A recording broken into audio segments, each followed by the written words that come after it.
नमस्कार मंडळी. आजच्या भागात घराच्या अंगणात एक अतिशय भावनिक आणि सकारात्मक वातावरण पाहायला मिळालं. सायली आणि अस्मिता शांतपणे गप्पा मारत असतात. सायली अस्मिताला सांगते की आयुष्यात येणाऱ्या नव्या जीवाच्या आठवणीसाठी काहीतरी खास केलं पाहिजे. ती पारिजातकाचं झाड लावण्याचा विचार मांडते. जसं बाळ वाढेल तसं हे झाडही मोठं होईल आणि दोघांनाही एकमेकांची आठवण करून देईल. अस्मिताच्या मनात मात्र हळवी भावना असते. हे सगळं आपल्या जोडीदारासोबत व्हायला हवं होतं. ही सल तिच्या मनाला टोचत असते. पण सायली तिला आधार देते आणि म्हणते की आपण दोघी मिळून हे बाळासाठी करूया. ते दोघी मिळून झाड लावतात.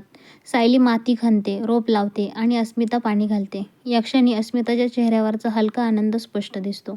हे सगळं दुरून कल्पना पाहत असते. सायलीमुळे अस्मिता हळूहळू सावरते. हे पाहून तिला मनापासून बरं वाटतं. ती ही गोष्ट पूर्ण आजीला सांगायला जात असते. दुसरीकडे साक्षी मात्र अस्वस्थ असते. महिपत शिकरे अटकत असल्याची बातमी तिच्या मनातून जात नाही. सचिन तिची अस्वस्थता ओळखतो, पण साक्षी काहीही बोलत नाही. तेवढ्यात एका अनोळखी नंबरवरून आलेल्या मेसेजनं तिचं काळीज दडपून जातं. मेसेजमध्ये तिचंच नाव असतं आणि तिला एका ठिकाणी बोलवलेलं असतं. महिपतला वाचवायचं असेल तर तिथं यावंच लागेल हे स्पष्ट असतं. भीती असूनही साक्षी त्या ठिकाणी पोचते. अंधार, शांतता आणि भीषण वातावरण तिला अधिकच घाबरवतं. तिथे ठेवलेला एक बॉक्स उघडल्यावर आत फक्त कोरी चिठ्ठी असते. कोणीतरी तिच्यावर नजर ठेवून आहे हे तिला स्पष्ट कळतं. इकडे पोलीस चौकशीत अर्जुन महिपतला जाब विचारत असतो. अपघाताच्या दिवशी नेमकं काय घडलं, सुपारी कोणी दिली, मास्टरमाइंड कोण आहे, या सगळ्याचा उलगडा व्हावा यासाठी अर्जुन दबाव टाकतो. महिपत मात्र गप्प असतो. त्याला माहिती असतं की सत्य बोललं तर नागोबाचं नाव समोर येईल आणि यामुळे त्याच्या मुलीचा जीव धोक्यात येईल. दरम्यान साक्षीभोवती अचानक आग पेटलेली असते. ती घाबरून ओरडते, मदतीसाठी आक्रोश करते, पण कोणीच नसतं. या सगळ्याचा व्हिडिओ नागराज रेकॉर्ड करत असतो. साक्षी चक्कर येऊन कोसळते आणि हा व्हिडिओ महिपतपर्यंत पोहोचवण्याची तयारी सुरू असते, जेणेकरून तो तोंड उघडणार नाही. हवालदार महिपतला तो व्हिडिओ दाखवतो.